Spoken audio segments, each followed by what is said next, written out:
വിൻ്റെ കാര്യങ്ങൾ അത്യാവശ്യം കഴിഞ്ഞിട്ടുണ്ട്. ഞാൻ വിചാരിച്ചത് ഒരൊറ്റ വീഡിയോ ആക്കിയിട്ട് പോകാമെന്നുള്ളത്, പക്ഷേ നമുക്ക് ഒരൊറ്റ വീഡിയോ ആയിട്ട് പോകുമെന്ന് തോന്നുന്നില്ല ഗൈസ്. അപ്പോൾ എന്തായാലും നമുക്ക് സെക്കൻഡ് വീഡിയോയിലോട്ട് കിടക്കാം. ഇന്ന് നമ്മൾ ഈ വീഡിയോ ഞാൻ വിചാരിക്കുകയാണ് എല്ലാ കാര്യങ്ങളും ഇതിനകത്ത് ഇൻവോൾവ് ആയി പോകട്ടെ, ഇനി ഒരു വീഡിയോ ഇല്ലാതിരിക്കാനായിട്ട് ശ്രമിക്കാം. മാക്സിമം കാര്യങ്ങൾ ഞാൻ ഇൻവോൾവ് ചെയ്യാനായിട്ട് ശ്രദ്ധിക്കാം കേട്ടോ. സംഭവം സെക്കൻഡ് പോയിന്റ് എന്ന് വെച്ച് കഴിഞ്ഞാൽ നമ്മുടെ കവർ ലെറ്റർ ആണ്. കവർ ലെറ്റർ നമുക്ക് എല്ലാവർക്കും അറിയാം, നമ്മുടെ ബേസിക് ആയിട്ടുള്ള കാര്യങ്ങളെല്ലാം ഇൻവോൾവ് ചെയ്തുകൊണ്ട് നമ്മളിപ്പോൾ ഒരു ജോബിന് നോക്കുകയാണെന്ന് വിചാരിക്കുക. അപ്പോൾ ജോബിൻ്റെ അവരെന്തൊക്കെയാണ് അവരുടെ റിക്വയർമെൻറ്റ്സ് പറഞ്ഞിട്ടുള്ളത് അതെല്ലാം കൂടി ഇൻവോൾവ് ചെയ്തുകൊണ്ട് ഒരു കവറിംഗ് ലെറ്റർ ഉണ്ടാക്കാനായിട്ട് ശ്രമിക്കാം.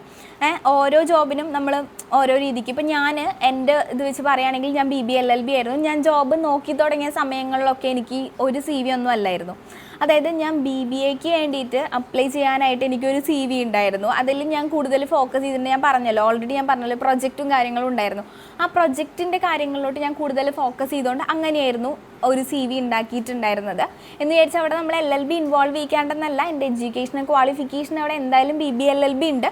പക്ഷേ ഞാൻ മറ്റേതിന് കുറച്ചുകൂടി ഇമ്പോർട്ടൻസ് കൊടുത്തിട്ടുണ്ടായിരുന്നു. പിന്നെ ഒരു കാര്യം എന്ന് വെച്ച് കഴിഞ്ഞാൽ ഈ ഒരു കാര്യമാണ്. അപ്പോൾ നമ്മൾ എന്താണ് ആ ഒരു റിക്വയർമെൻറ്റ്സ് വരുന്ന ആ റിക്വയർമെൻറ്റ്സിലോട്ട് ഫോക്കസ് ചെയ്തുകൊണ്ട് നമ്മുടെ കവർ ലെറ്റർ ഉണ്ടാക്കാനായിട്ട് ശ്രമിക്കാം.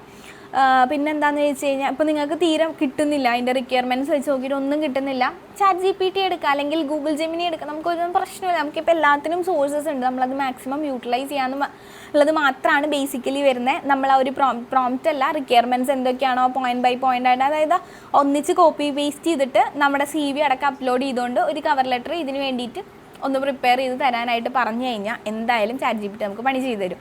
അപ്പോൾ അത് അങ്ങനെ തന്നെ കോപ്പി പേസ്റ്റ് ചെയ്ത് വെക്കാണ്ട് അത് നിങ്ങൾക്ക് മനസ്സിലായത്. അപ്പോൾ നമ്മൾ ഒരു സംഭവം അങ്ങനെ തന്നെ അവിടെ നിന്ന് എടുത്ത് ഇങ്ങോട്ടേക്ക് പേസ്റ്റ് ചെയ്ത് വെക്കുമ്പോഴാണ് നമുക്ക് അതുകൊണ്ട് പ്രത്യേകിച്ച് ഉപകാരം ഇല്ലാണ്ടാവുന്നത്. നമ്മളെന്താ ചെയ്യണമെന്ന് വെച്ച് കഴിഞ്ഞാൽ ആ സംഭവം വായിച്ച് നോക്കിയിട്ട് നമുക്ക് മനസ്സിലായത് നമ്മുടെ രീതിയിൽ ടൈപ്പ് ചെയ്യാം. അതും നമുക്ക് ഈ പറയുന്ന പോലെ തന്നെ എന്തെങ്കിലും ടൈപ്പിങ്ങിൻ്റെ പ്രശ്നമായിട്ട് എന്തെങ്കിലും എററും കാര്യങ്ങളും വരുന്നുണ്ടെങ്കിൽ അപ്പോഴും നമുക്ക് ഈ പറയുന്ന ChatGPTനെ തന്നെ നമ്മുടെ അടുത്തോട്ട് നമുക്ക് അവരുടെ അടുത്തോട്ട് തന്നെ പോവാം. നമുക്കിപ്പോൾ ഒരുപാട് സോഴ്സ് ഉണ്ടല്ലോ. സോ അങ്ങനെ ഒരു നല്ല രീതിക്ക് ഒരു കവർ ലെറ്റർ പറഞ്ഞു.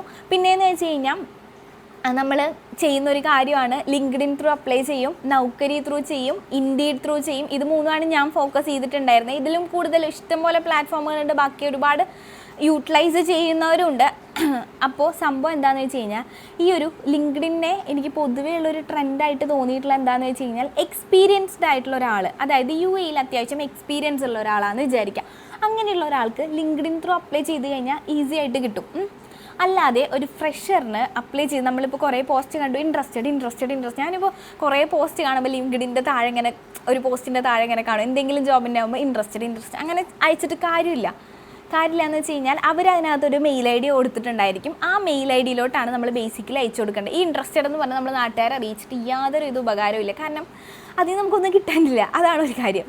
പിന്നെയെന്ന് വെച്ച് കഴിഞ്ഞാൽ ഇതിലോട്ട് നൗക്കരിയിലോട്ട് കിടക്കുകയാണെങ്കിൽ ഏറ്റവും ബേസിക് ആയിട്ടുള്ള ഒരു കാര്യം എന്താണെന്ന് വെച്ച് കഴിഞ്ഞാൽ നമ്മൾ നൗക്കരിക്കകത്ത് നമുക്ക് നമ്മുടെ പ്രൊഫൈൽ അപ്ഡേറ്റ് ചെയ്ത് കൊടുക്കാനായിട്ട് പറ്റും. ഇത് അറ്റ്ലീസ്റ്റ് ഞാൻ പറയുകയാണെങ്കിൽ ഫ്രഷേഴ്സിന് അത്രമാത്രം എഫക്റ്റീവ് ആണ് എന്നല്ല, പക്ഷേ ഒരു 1 year അല്ലെങ്കിൽ 2 years എക്സ്പീരിയൻസ് ആയിട്ടുള്ള ഒരാൾക്ക് നല്ല രീതിക്ക് എഫക്റ്റീവ് ആയിട്ടുള്ളൊരു സംഭവമാണ് ഞാൻ ഇപ്പോൾ പറയാൻ പോകുന്നത്. അതായത് നൗക്കരിക്കകത്ത് നമ്മൾ നമ്മുടെ പ്രൊഫൈൽ അപ്ഡേറ്റ് ചെയ്ത് കൊടുത്തു എന്ന് വിചാരിക്കുക. നമ്മൾ വീക്ക്ലി ചെയ്യേണ്ട ഒരു പ്രൊസീജിയറാണ് കേട്ടോ ഇത്. കാരണം എന്താണെന്ന് വെച്ച് കഴിഞ്ഞാൽ അത് ഞാൻ പറഞ്ഞുതരാം. ഇപ്പോൾ ഞാനിത് പറയുമ്പോൾ നിങ്ങൾക്ക് ഏകദേശം ക്ലിയർ ആവും. ഞാനിപ്പോൾ ഫോർ എക്സാമ്പിൾ പറയുകയാണെങ്കിൽ ഏപ്രിൽ ലാസ്റ്റ് വീക്കൊക്കെ ആയിട്ട് ഞാൻ എൻ്റെ പ്രൊഫൈൽ 100% കംപ്ലീറ്റ് ആക്കി. എനിക്കിപ്പോഴാണ് ഇതിനെ പറ്റി അറിഞ്ഞത്.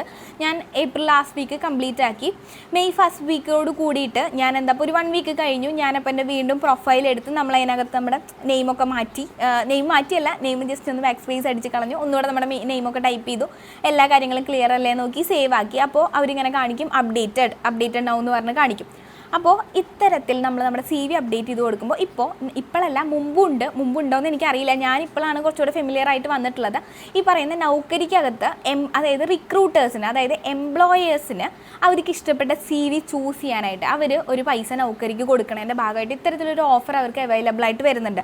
അതായത് ഇൻഡിവിജ്വൽ CV ഡൗൺലോഡ് എന്ന് പറയുന്ന ഒരു സംഭവം. ഇൻഡിവിജ്വൽ മീൻസ് അവർക്ക് നമ്മുടെ ഓരോ CV ഇങ്ങനെ നോക്കാം, അവർക്ക് വേണ്ട റിക്വയർമെൻറ്റ്സും കാര്യങ്ങളൊക്കെ അവർ കൊടുത്തു നോക്കുമ്പോൾ നമ്മൾ നമ്മുടെ CV ആയിട്ട് മാച്ച് ചെയ്യുന്ന കാര്യങ്ങളൊക്കെ ഉണ്ടെങ്കിൽ അവരുടെ ഷോർട്ട് ലിസ്റ്റ് ചെയ്ത CVയിൽ നമ്മുടെ CV പെടും.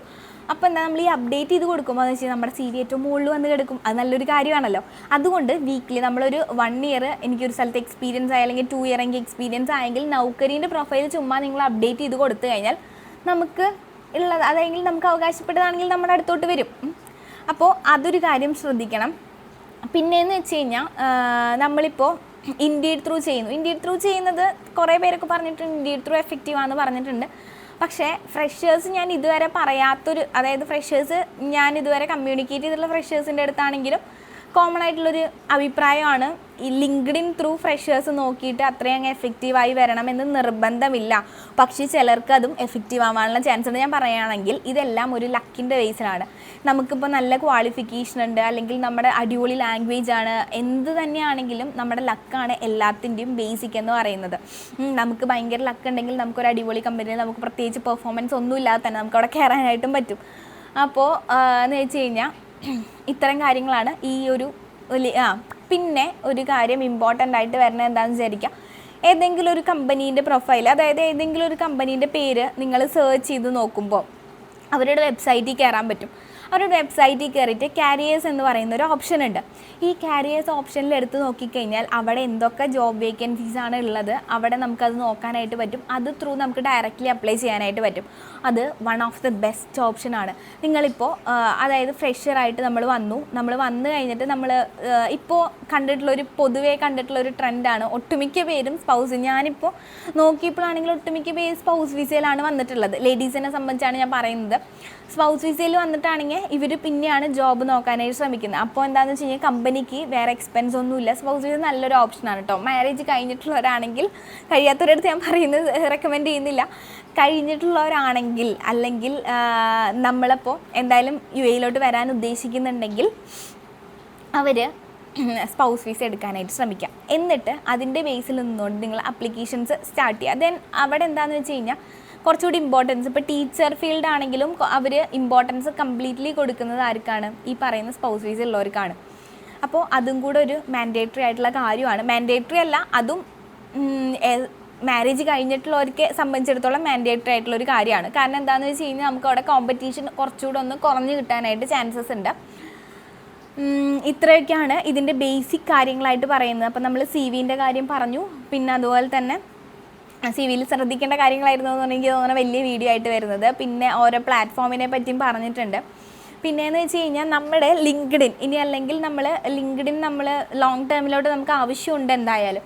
അപ്പോൾ നമ്മൾ എന്തെങ്കിലും അപ്ഡേഷൻസ്, ഇപ്പോൾ ലീഗൽ ഡിപ്പാർട്ട്മെൻ്റ് ആണെങ്കിലും ഇപ്പോൾ അക്കൗണ്ട്സ് ആണെങ്കിൽ കൂടിയും നിങ്ങൾക്ക് എന്തെങ്കിലും അപ്ഡേഷൻസ്, അതായത് എന്തെങ്കിലും ബ്ലോഗ് പോലത്തെ എന്തെങ്കിലും കുഞ്ഞു ആർട്ടിക്കിൾസ് എന്തെങ്കിലും എഴുതിയിടാനൊക്കെ നിങ്ങൾക്ക് അതിനൊക്കെയുള്ള ഓപ്ഷൻസ് അവൈലബിൾ ആണ്. അപ്പോൾ അതൊക്കെ മാക്സിമം യൂട്ടിലൈസ് ചെയ്യുക. നമ്മളിപ്പോൾ എവിടെയെങ്കിലും വായിച്ചൊരു കുഞ്ഞൊരു സംഭവം നമുക്ക് കിട്ടി, നമുക്കത് കൊണ്ട് ChatGPT അടുത്തോട്ടോ അല്ലെങ്കിൽ ജെമിനിയുടെ അടുത്തോട്ടോ പോവാം. നമുക്ക് അവിടെ പോയിട്ട് നല്ലൊരു കുഞ്ഞൊരു സംഭവം അതുമായിട്ട് റിലേറ്റ് ചെയ്തിട്ടുള്ള ഏതെങ്കിലും ഒരു ഫോട്ടോ ഡൗൺലോഡ് ചെയ്ത് നമുക്ക് അങ്ങനെയാണെങ്കിൽ അപ്ലോഡ് ചെയ്യാം. ഞാൻ കുറച്ചൊക്കെ ചെയ്തിട്ടുണ്ട്. ഞാൻ ഇനിയിപ്പോൾ അത് കണ്ടിന്യൂ ചെയ്യാനായിട്ടും വിചാരിക്കുന്നുണ്ട്. അപ്പോൾ അതും കൂടെ ഞാൻ പറയാണ്. ഇത്രയും കാര്യങ്ങളൊക്കെയാണ് ഇതുമായിട്ട് ബേസിക്കായിട്ട് വരുന്നത്. പിന്നെ നമുക്ക് ഏതെങ്കിലും ഒരു കോൾ റിസീവ് ആയിക്കഴിഞ്ഞാൽ, ഇപ്പോൾ എവിടെയാണെങ്കിലും നമുക്കിപ്പോൾ ഒരു കോൾ റിസീവായി, ഇൻ്റർവ്യൂ റിലേറ്റഡ് ആയി ഒരു കോളും കാര്യങ്ങളൊക്കെ റിസീവായി, അവർ കറക്റ്റായിട്ടുള്ള ലൊക്കേഷൻ, അപ്പോൾ എല്ലാ കാര്യങ്ങളും അവരുടെ അടുത്ത് ചോദിച്ചറിയാം. പിന്നെ എനിക്ക് അവിടെയുള്ള സമയത്ത് ഒരുപാട് ഫേക്ക് കോൾസ് കിട്ടിയിട്ടുണ്ടായിരുന്നു. കാരണം നമ്മുടെ CV മാക്സിമം ഡിസ്ട്രിബ്യൂട്ട് ചെയ്യാണ് ഇങ്ങനെ ചെയ്തുകൊണ്ടിരിക്കുന്നത്. നമ്മൾ കുറേ പ്ലാറ്റ്ഫോം ത്രൂ പോകുന്നു, നമ്മുടെ CV ഓൾറെഡി അവിടെ സേവ് ആക്കുന്നു. അപ്പോൾ എന്ന് വെച്ചാൽ നമ്മുടെ നമ്പർ ഒരാൾക്ക് കിട്ടാൻ വലിയ ബുദ്ധിമുട്ടൊന്നും ഉണ്ടായിരിക്കില്ല. സംഭവം നമ്മുടെ നമ്പർ എടുത്ത് കുറേ പേര് വിളിക്കും. അപ്പോൾ അത് ജെനുവിൻ ആണോ അതോ അത് ഫേക്ക് ആണോ എന്ന് തിരിച്ചറിയാനുള്ള അറ്റ്ലീസ്റ്റ് നമ്മളൊരു കോമൺ സെൻസ് നമ്മളവിടെ യൂട്ടിലൈസ് ചെയ്യേണ്ടതായിട്ട് വരും. അവർ സംസാരിക്കുന്ന കാര്യങ്ങൾ നമ്മൾ അങ്ങോട്ട് ക്വസ്റ്റ്യൻസ് ചോദിക്കണം.